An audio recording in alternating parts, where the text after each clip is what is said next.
Onslow Cole. It was a hard-fought first race. I saw a team manager downstairs just now who said he felt it was all a bit too much. What are your thoughts? Was it getting a bit too crazy in that first race, or just standard touring cars? No, I think that was standard touring cars. You know, we had the situation where Onslow Cole, for whatever reason, was struggling for pace, and then we had quicker cars behind, all looking for a way through, and they all just came together at sometimes the wrong moments. I mean, that's what happens with touring cars.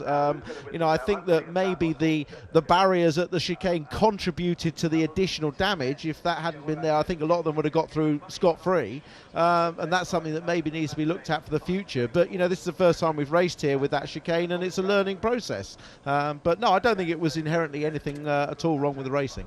Okay, well, it was certainly exciting. Gordon Shedden took the victory, and he therefore starts on pole. You're looking at him on the left-hand side of the screen in the Honda.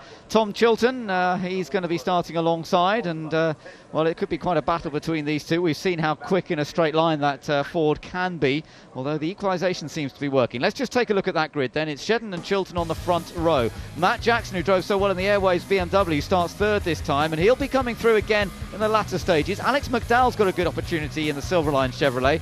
Then it's Matt Neal and Stephen Kane who came from the back in that first race. Tom Bourman's been going well in the Seat, and he's got Tom Onslow Cole in the Ford alongside him on row 4. James Kay, on his return to British Touring Cars, got in the points, so he's back on the 5th row there with David Pinkney in the Vauxhall Vectra with a turbocharged engine. Then Martin Johnson with the Boulevard Team Racing car. John George is alongside. He had a technical problem in that first race, John. Hopefully they've got that sorted out. Lee Wood and Sean Hollenby are together on row 7, so it's an Integra and the VW Golf. Then Andy Neate's BMW, alongside his teammate's car, the other WSR BMW. He got caught up in that incident at the chicane, of course. James Nash in the Unique Racing 888 Vauxhall is next to Arthur Forster and another BMW on the 9th row of the grid there. On row 10 there is Jason Plato with the man that hit him after getting through all the mess in the chicane, Andrew Jordan, and right at the back is Paul O'Neill, who was very upset after that incident in race 1, which took him out. Wasn't a lot he could do. It was just a racing incident, a separate incident to the one at the chicane. But Paul O'Neill starting at the back. There is Jason Plato, Tim, and he has a lot of work to do here. It does, but as we saw in the first race, Stephen Kane got up to 5th. Jason has a very fast car and 0 ballast in it, as opposed to the 45 kilos he had in the first race. He will be very quick, as will Matt Neal and Tom Onslow Cole up nearer the front. Well, let's see what happens. They've got to go off on their formation lap, of course. This is round 26 of the series. We've got 2 races left today, and then just the very last 3 races coming up at Brands Hatch in a few weeks' time, and that's going to be quite some season finale, judging by the way things are going at the moment here. About to set off then on this Donington Park circuit, 1.9 mile track that was first, well, Donington itself, of course, used pre-war, and it's been through a couple of different guises since, but it is fantastic to be back. Away they go on the formation lap, and I think everybody's made it out of the pits after various dramas. All the teams have managed to get their cars repaired, and it's now a question of warming those tyres up a little bit. Conditions remaining pretty consistent, and everyone now just making their way around the track. Let's see if we can have a quick word with our pole sitter, Gordon Shedden. Gordon, they spent in the commentary box. So what are the tactics now that you've got a lot of lead ballast on board? Yeah, you know, a heavier car this time, but obviously starting from the front row. I got a really good start in the last race, so more of the same, and hopefully Matt Jackson keeps Chilton busy for a bit. Well, good luck. That would be nice for you. Have a good one, Gordon. And thanks, Ben.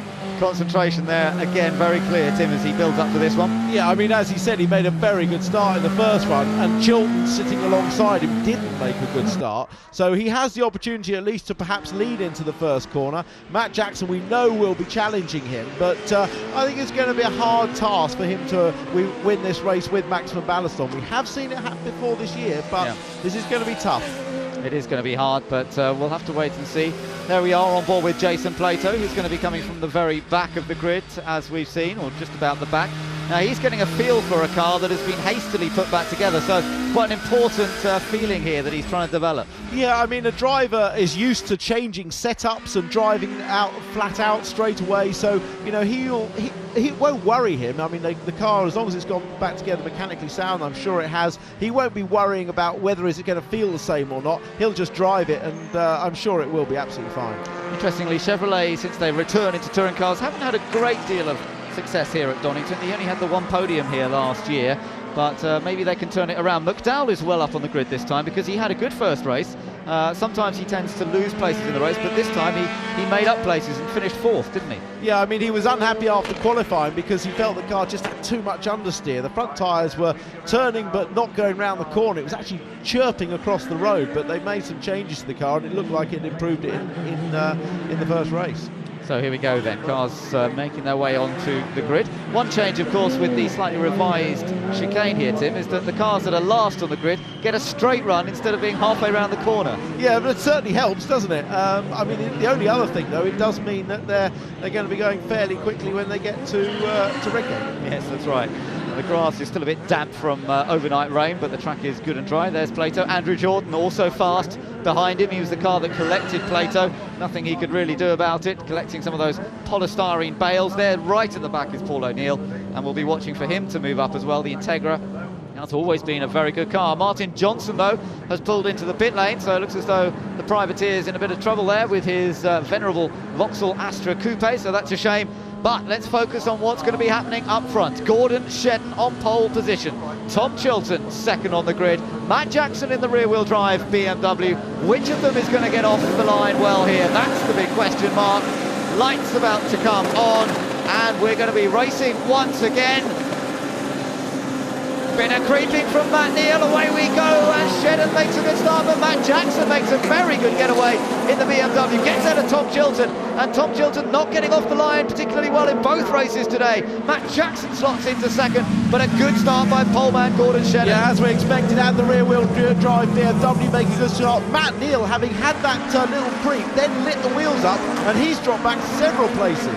Down the Craner curves for the first time then. It's Shedden leading, Jackson in second, then Chilton. McDowell is in the Chevrolet there. And then Onslow Cole getting a bit sideways with Stephen Kane. And we gather that Matt Neal has a penalty. Yes, confirmation on your screen. Championship challenger Matt Neal has a drive-through penalty. Well, you know, you just wouldn't believe it, would you? You know, he had the good luck in the first race to have Plato not finish. He started this race with only 9 kilos of weight on it, and he's gone and made a driver error. Let's move there, McDowell up into third. He's got past Chilton in the Silverline Chevy. So a good move by Alex McDowell. Tom Onslow Cole getting a bit sideways there. The two Fords running side by side as we come down the straight. Matt Jackson still in second place behind Gordon Shedden, but look at this lot. How's this going to work out? Onslow Cole locks up down the inside. Oh, and McDowell has to take avoiding. Actually did that very well. Yeah, he did, but he's going to lose a place anyway, or two. And look, there's Matt Neal pulling off into the pits. Drive-through penalty being taken straight away, which is probably the best thing to do. Yeah, absolutely. Get it over and done with. Then if there's a safety car, you catch straight back up. So that creeping on the line, who'd have thought that former double champion Matt Neal would have been caught for that, but that's the way it goes. Maybe he had a clutch problem down the hill. Pinkney in the Redgate gravel trap. Oh, that could cause a safety car. Could well cause a safety car, which is exactly what Matt Neal wanted, because he gets back on the back of the Crocodile. Wow, did you see that slide from Onslow Cole around the old airpit? That looked like a proper rear-wheel drive car. Mega sideways that was. Meanwhile, McDowell has lost quite a lot of places. 1, 2, 3, 4, 5. He's down to 6th, maybe 7th. Boardman up the inside in the black Seat is about to put McDowell down another place. So he had a good opening lap, but things not going to plan now. And behind that lot, there's also some good racing going on. Lee Wood, I think, leading that next particular gaggle of cars, but the safety car is going to pick them all up. Yeah, there's the flags going out there, so no overtaking once the flags and the safety car balls come out, everybody falling down. But Pinkney's got out the gravel. How's he done that? Has he got a four-wheel drive Vectra? I'm not sure, but he's found some way. Maybe somebody went and gave him a push. The safety car's out there. There's no reason for it now. No, exactly. But in actual fact, that's going to be good for Pinkney, because he's going to get back on the back of the Crocodile as well. So that's obviously the ploy for the future. If you get in the gravel, just wait till the safety car comes out and drive out. This also helps Matt Neal, because he's done his drive-through. He's now able to catch the back of the Crocodile, as you said. And that means that Plato, I tell you what though, Plato's made a lot of places already. He's up to 9th already, Jason. Yeah. Plato, that's impressive. Yeah, that's impressive. And also, of course, it closes those up in front of him. But, you know, it's, wow, what's happened in 3 laps already? I mean, you know, this amazing touring car racing championship just keeps going, doesn't it? Wonderful view down the Craner curves. Big crowd up there on the outside enjoying the action. Let's take a look at the start. Well, there was never a clearer jump start, was there? And it's very strange, because these cars are fitted with an electronic handbrake, so the guys can lock the rear wheels and hold the car on that brake, which should prevent that. That was Pinkney going off. Now, let's see. Well, I think he had a bit of help into the gravel, and he must have had a bit of help out of it as well. I think the marshals on the second occasion. There's Jason Plato just flashing through shot. He's up to 9th. Safety car lights are out already, of course, because the car that was off has joined the queue. So we'll be going racing straight away, and it's Gordon Shedden, remember, leading in the Honda from Matt Jackson in the Airwaves BMW. Then the 2 Fords of Onslow Cole and Chilton. Here we go, into the chicane, and Gordon Shedden gets on the power straight away, and blistering restart there from the Scotsman. Matt Jackson tries to follow, then it's the 2 Fords, then keep an eye on Stephen Kane, another Airwaves car, then Tom Boardman having a really great drive in 6th place. Yeah, great lap by Boardman the first couple of laps. We saw him going inside McDowell, who's now repaid the favour to him into Redgate on the first lap of the restart. Plato also pushing through. Yeah, Plato trying to follow, and there is Jason Plato. He's just got past Lee Wood. That's 8th place now for Jason Plato. Meanwhile, of course, remember, Matt Neal's going to be trying to come from the back as well. Shedden's made a very good restart despite the extra ballast on board that Honda. Doesn't say, oh, and Boardman on the grass. Can he get it back together? He comes back in front of Plato. Oh, there's another scare for the championship leader. Yeah, Plato wasn't sure where he was going to go then, didn't know whether to go round the outside or not, but he managed to keep his momentum. Jordan sideways, gets it all collected up. Everyone queues up behind Lee Wood. Wood's got damage on the left rear. That's a puncture for sure. Oh, great shame for Lee Wood. He's having a good run there. The BMW of Collard getting past Andrew Jordan, and then you've got Paul O'Neill in behind that lot as well, so it's getting very, very tight. Look at the battle up front as well, though, or near the front. Stephen Kane trying to get past Tom Chilton. Has he managed it? No, he hasn't. So Chilton holds on to 4th place for the moment. Yeah, but Shedden, perhaps as we expected, not getting away, carrying that maximum ballast, and he's got Jackson and Onslow Cole very close behind. Plato now joining in here, trying to get behind Stephen Kane. That's McDowell, who's just up ahead of him in the other Chevrolet. So Plato's got himself into 7th place. He's picking them off one by one. Still plenty of time to go in this race. Yeah, and he can probably count on a little bit of help from his teammates at least. Oh! Arthur Forster off again, and still going. Well, the scale extric isn't quite working. He keeps falling off the rail at the moment, doesn't he, Arthur Forster? Happened in race 1. Let's see if he got some help. No, on his own, I think. Yeah, and then a little ran wide and a bit too judicious with the throttle on the grass, so around he went. So Matt Jackson is in 2nd, but under pressure here from Tom Onslow Cole in the Team Aon Ford. The race leader Shedden getting away. You're on board with Onslow Cole, and here we go. He's got a great opportunity. He's on the inside now.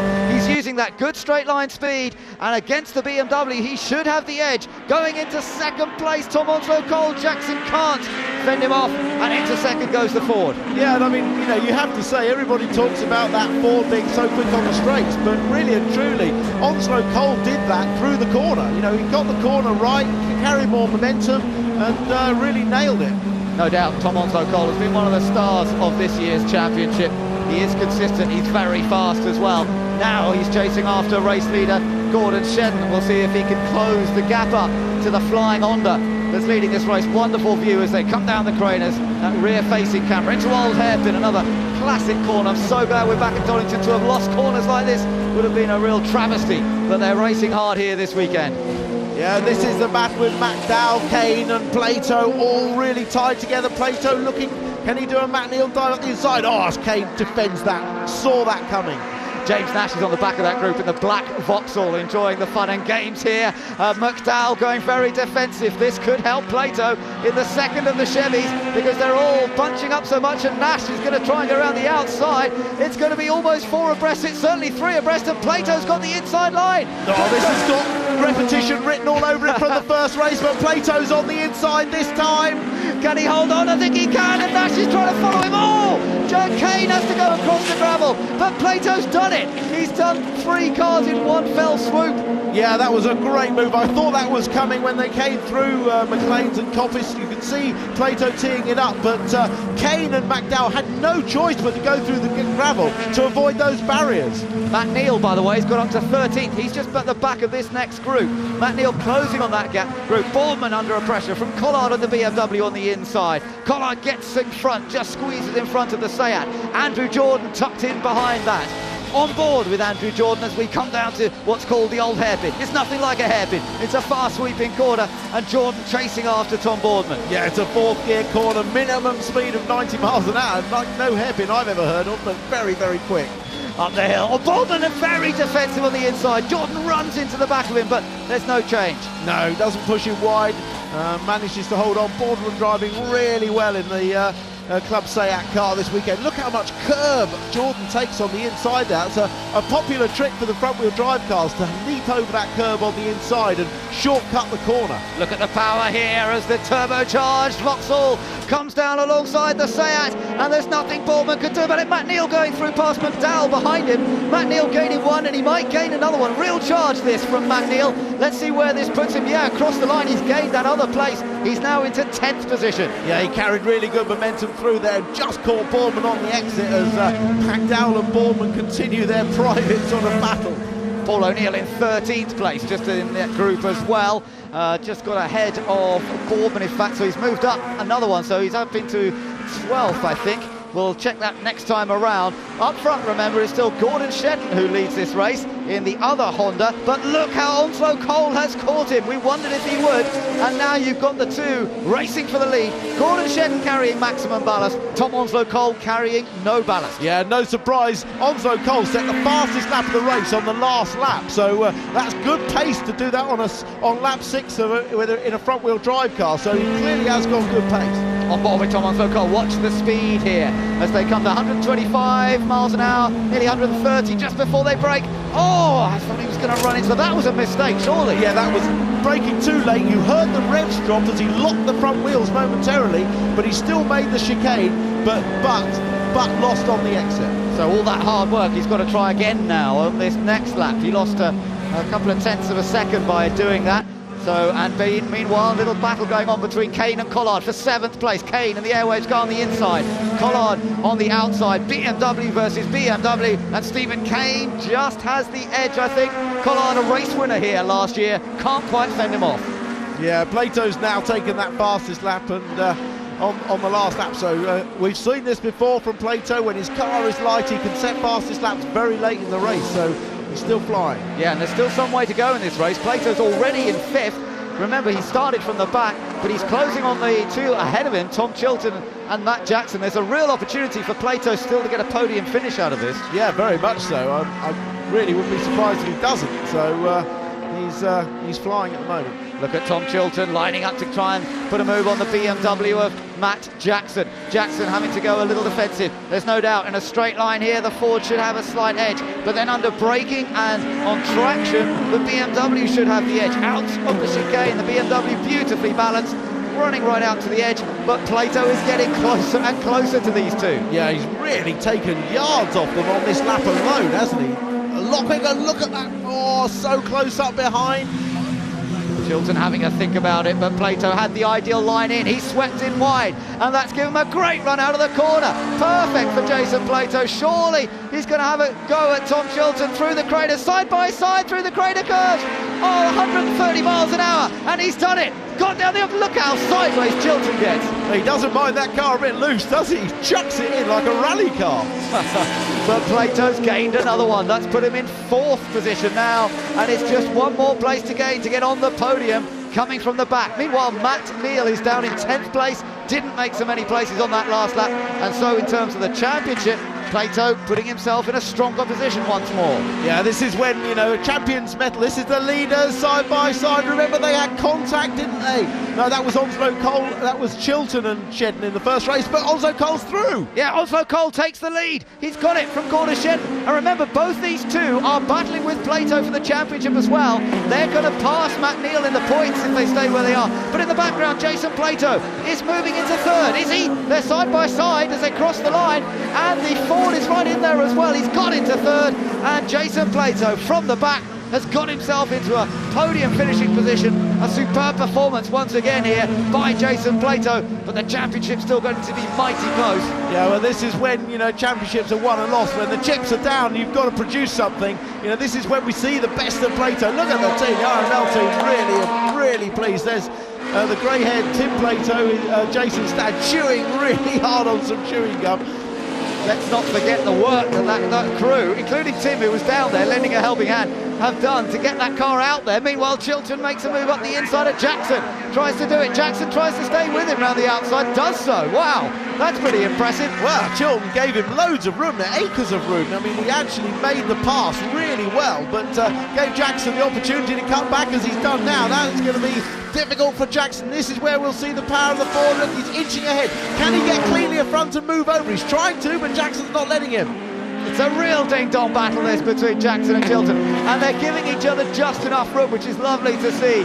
Good respect between the pair of them, and it's Jackson who holds on to 4th place from Chilton.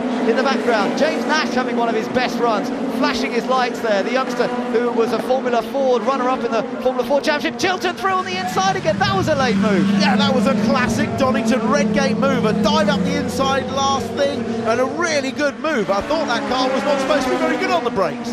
Looked pretty good there, didn't it? And it caught Matt Jackson by surprise, and Nash is definitely closing on them, as so is Stephen Kane behind, then Rob Collard in 8th, Andrew Jordan in 9th, Matt Neal is still in 10th. Yeah, he hasn't. He's at the back of that train, but hasn't galloped up to the back of them in the way that we saw Plato do. And Matt Neal has only got 9 kilos, so virtually nothing on board. He should have been virtually as quick as Plato. Yeah, it's surprising that, but we'll have to wait and see. Stephen Kane had a good lap last time around, and he's trying to put the pressure on the black car of James Nash. There are the leaders. It is Onslow Cole from Shedden, then Plato, and it's going to close the points up hugely, this. Then it is Chilton, Jackson. Look at Collard and Kane, the 2 BMWs, and Nash. Which way is this going to go? Collard, he loves a race situation like this. Oh, that could almost have ended in tears. It might still do. Well, Collard was moving across the road there, little knowing that Nash was on the outside of Kane as well. That could have been very dangerous, but once again the car on the outside had to go across the gravel to avoid those barriers. Yeah, it's sensible to do that. And Matt Neal is close to the back of this group now, so he has been sort of assisted by their interdicing that's been going on down through Craners, but right behind Jordan now it is James Nash and then Matt Neal, so there's not much to choose between them as we come down towards the old hairpin. Andrew Jordan still chasing after Stephen Kane and Rob Collard climbing back up the other side. Remember, Tom Onslow Cole is still leading this race from Gordon Shedden. The two of them still a little way ahead of Jason Plato in 3rd, and it could be hard for Plato to try and catch the leaders in the remaining laps. Over the curve on the inside, out of McLean's comes Jordan. No difference really between the pace of his car and that BMW, pair of BMWs immediately ahead. Out of Coppice they come, onto the straight, and this is where Jordan hopes his turbocharged... Looks like he's defending though, doesn't he? Look, he's taking a middle of the road view, and that's why he's got Matt Neal right behind him. Oh, and a slow Martin Johnson, but he's not a factor in the points battle at the moment. As you say, Matt Neal putting some pressure here on Andrew Jordan. And it's through the tight, twisty stuff with that Honda is so quick, isn't it? Yeah, and up front, Plato is closing the gap. He's lapped a second quicker than Shedden on that lap. Down to 2 seconds now. Oh, Matt Neal gets ever so close from the apex and exit of Redgate corner, but not close enough to get alongside Andrew Jordan there. And so Matt Neal's still in 9th place. He desperately wants to move up from here to keep his championship chase alive. It's going to be so tight in the points if it carries on like this, but Plato has bought himself a little bit of respite. Remember, there's still the reverse grid race to come today, and that could be hugely decisive in determining which of the 5 that started today still in the championship might still be in the hunt when we go to Brands Hatch.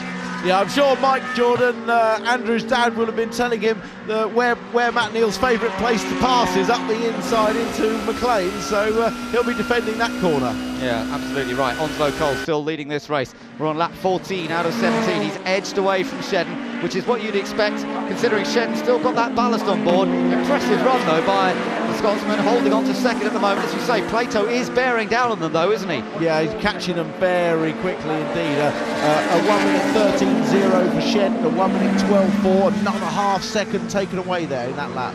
Chilton in 4th, then Jackson, then Collard and Kane. Jordan followed by Matt Neal in the Honda, having another tight look there on the inside. Then James Nash is in 10th place.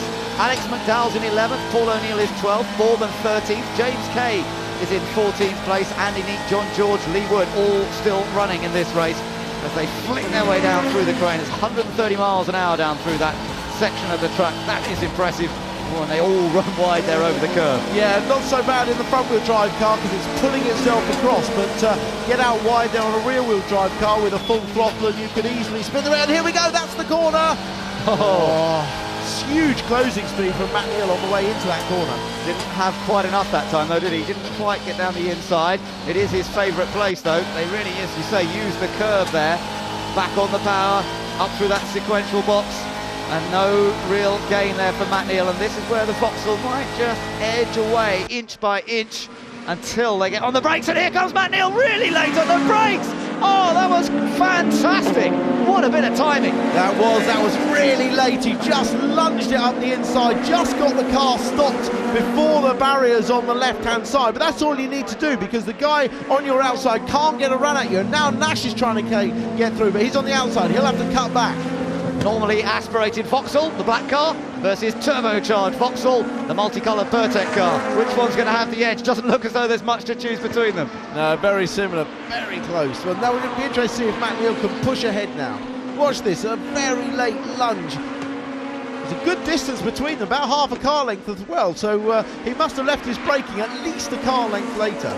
Jordan very aware, he saw him coming and sort of decided he was going to try and cut back on the exit, but actually Matt Neal judged it beautifully. So, race leader is the Team A on Ford Focus of Tom Onslow Cole. Then Shedman, look at how much closer Plato is. He has still got a chance here of moving up yet another place. Chilton, followed by Jackson, and Jackson under pressure from Rob Collard here. The battling BMWs. You've got the Motorbase Airwaves car up against the WSR car of Rob Collard. Nothing to choose between them here. No, it's actually three BMWs running nose to tail there. The second Airways BMW just behind of Stephen Kane. Matt Neal comes across the line. He's up into 8th place, of course, after that move on the last lap, but he's not really close enough to challenge the others. We're on the final lap here, and Tom Onslow Cole once again has driven superbly and has put that Ford in front when it mattered, and he's going to make sure that Ford stay in this championship hunt, both he and Tom Chilton, but Onslow Cole in particular, because he's the closest one in terms of the points. Yeah, and it makes you question that first race, doesn't it? Because it looks like when Onslow Cole has got other cars between him and Chilton, he's got the pace, but when he's got Chilton around, it's like he's playing team games. Yeah, that's right, and you've got to think back to what they did at Silverstone as well, because Onslow Cole could go into Brands with a very real chance of winning the championship. There is Chilton. Look at these BMWs. Collard coming up the inside of Jackson. He sneaks through. Can he hold it in? Yes, he can, I think. But now Jackson will try and have the inside line for the chicane. Oh, this is wonderful. And Stephen Kane's going to try and pick up a double toe. But coming out of the chicane, Tom Onslow Cole takes victory in the Ford. The 7th win for Ford this year. Oh, look at this lot. Collards are through the gravel. He gets sideways. It's Jackson who's going to take the place. He finishes in 5th, and 6th goes to Stephen Kane. Collard loses out and finishes 7th. Yeah, I could have told you that was going to happen when I saw he was on the left-hand side coming down towards the hairpin, but a fantastic drive by Onslow Cole. A very good drive by Shedden with full ballast, and a marvellous drive, a champion's drive, maybe, from Jason Plato from the back to the podium in 3rd place. Well, breathtaking. It's taken my breath away. I hardly got any left. Let's see if we can find a bit of breath to speak to our winner there, Tom Onslow Cole. Tom, it's been well done. That was fantastic. You really had to work for that, Tom. Fantastic result. We had a difficult first race there, but to come through from 8th on the grid to win is fantastic. But I'm just seeing in my mirror there, my main championship rival seems to have shadowed me. That's pretty impressive. That's right, Jason came from the back and he finished in 3rd place, and Matt Neal finished in 8th, so it's going to make you guys all pretty close, isn't it? Yes, definitely. It's hotting up to be a tight final 4 races now to go. It's been a tough season already. I think it's going to get tougher. Thanks, Tom. Well done. So many congratulations to Tom Onslow Cole, and he's absolutely right. It's only getting tougher, but he's a cool customer, isn't he? He is a cool customer, but you know, with the way it's gone within that team, you could only just but wonder, can't you? You really can only but wonder. He has sacrificed a lot of points to his teammates, and if they lose by only a few, they'll only have themselves to blame. That's right. Well, there is the result of the 2nd race of the day here at Donington. Onslow Cole winning from Shedden, Plato in 3rd from the very back of the grid, Chilton in 4th, then Matt Jackson just fending off teammate Stephen Kane and Rob Collard to the line. Matt Neal fought his way back to 8th after the drive-through penalty. Andrew Jordan finished 9th, and James Nash finished 10th. 11th went to Alex McDowell. Paul O'Neill was 12th, then Boardman, James Kay and Andy Neat.